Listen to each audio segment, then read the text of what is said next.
warahmatullahi wabarakatuh. Saya Deba Nurma dari Program Studi Ekonomi Pembangunan Fakultas Ekonomi dan Bisnis Universitas Islam Bandung. Di sini saya akan mempresentasikan hasil penelitian saya yang berjudul Peningkatan Penyerapan Tenaga Kerja dalam Mendorong Bonus Demografi di Kecamatan Sukajadi, Kota Bandung. Latar belakang dari penelitian ini yaitu menurut Padaro tahun 2011, jendela bonus demografi ditandai oleh rendahnya rasio ketergantungan kurang dari 50, yang artinya bahwa jumlah penduduk usia produktif 2 kali lebih banyak dibandingkan jumlah penduduk usia non-produktif.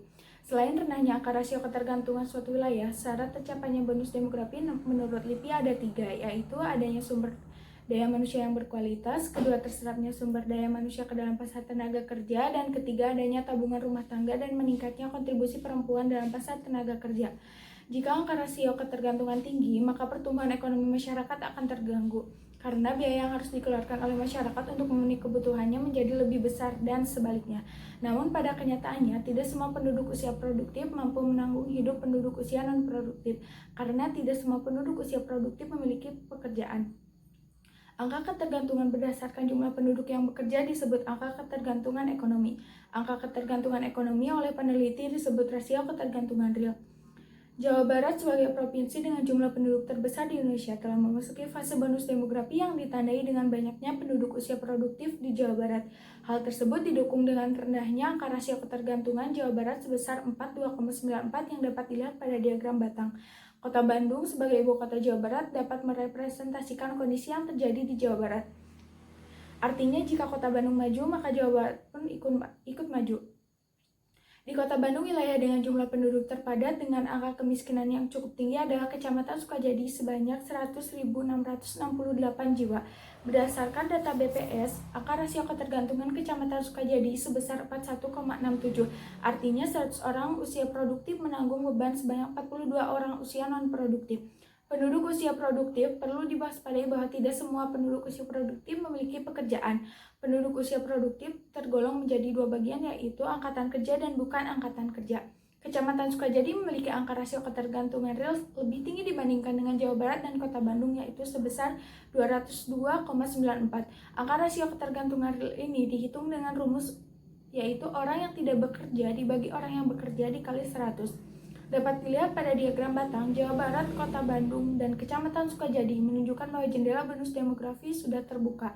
Namun faktanya jika dilihat dari angka rasio ketergantungan real, ketiganya memiliki beban tanggungan lebih dari 2 kali lipat. Seperti di Jawa Barat, 100 orang yang bekerja harus menanggung beban sebanyak 123 orang yang tidak bekerja termasuk dirinya sendiri. Hal tersebut dikarenakan banyaknya penduduk usia produktif di Jawa Barat tidak disertai dengan kualitas yang mampu bersaing di pasar tenaga kerja.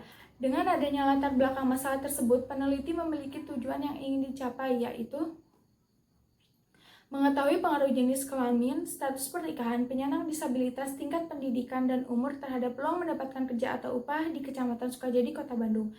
Yang kedua, memberikan saran kebijakan untuk tingginya rasio ketergantungan real dengan pendekatan ketenaga kerjaan sebagai salah satu rekomendasi dalam pemanfaatan bonus demografi di Kecamatan Sukajadi, Kota Bandung. Metode penelitian yang digunakan yaitu jenis dan teknik pengumpulan data primer yang didapatkan dengan cara wawancara langsung melalui kegiatan survei di Kecamatan Sukajadi pada bulan September sampai Oktober 2021. Sampel yang digunakan yaitu sebanyak 3.199 responden tergolong ke dalam 897 kartu keluarga. Metode penelitian yang digunakan yaitu metode penelitian kuantitatif. Model analisis yang digunakan yaitu analisis regresi logit dengan data cross-section dan diolah menggunakan aplikasi Stata 13. Variabel yang digunakan dalam penelitian ini yaitu jenis kelamin, status pernikahan, penyandang disabilitas, tingkat pendidikan, dan umur. Hasil dan pembahasan dari penelitian ini yaitu yang pertama, adanya hubungan variabel jenis kelamin terhadap peluang mendapatkan kerja. Jenis kelamin berpengaruh positif dan signifikan terhadap dummy upah. Selaras dengan penelitian yang dilakukan oleh Febrianti dan Putri tahun 2020 bahwa jenis kelamin yang berpengaruh signifikan positif terhadap tingkat upah di Sumatera Barat dapat dilihat pada tabel. Sebanyak 884 orang laki-laki memiliki pendapatan dan sebanyak 243 orang perempuan memiliki pendapatan. Hubungan penyandang disabilitas terhadap peluang mendapatkan kerja. Penyandang disabilitas berpengaruh positif dan signifikan terhadap dummy upah. Dapat dilihat dari tabel bahwa 5 orang dari 23 penduduk Kecamatan Sukajadi penyandang disabilitas tetap bisa mendapatkan pekerjaan. Hubungan variabel status pernikahan terhadap peluang mendapatkan kerja. Status pernikahan berpengaruh negatif signifikan terhadap dami upah. Selaras dengan penelitian yang dilakukan oleh Rohaningrum dan Nikaya tahun 2018, yaitu status perkawinan di mana 1 untuk menikah, 0 untuk belum menikah memiliki pengaruh negatif dan signifikan terhadap keputusan tenaga kerja. Hubungan variabel umur terhadap peluang mendapatkan kerja. Variabel umur berpengaruh positif dan signifikan terhadap dami upah. Selaras dengan penelitian yang dilakukan oleh Suwarsi tahun 2020, hubungan tingkat pendidikan terhadap peluang mendapatkan kerja. Variabel pendidikan berpengaruh positif dan signifikan terhadap dami upah. Selaras dengan penelitian yang dilakukan oleh Febrianti dan Putri tahun 2020, yaitu variabel tingkat pendidikan berpengaruh signifikan terhadap peluang tenaga kerja.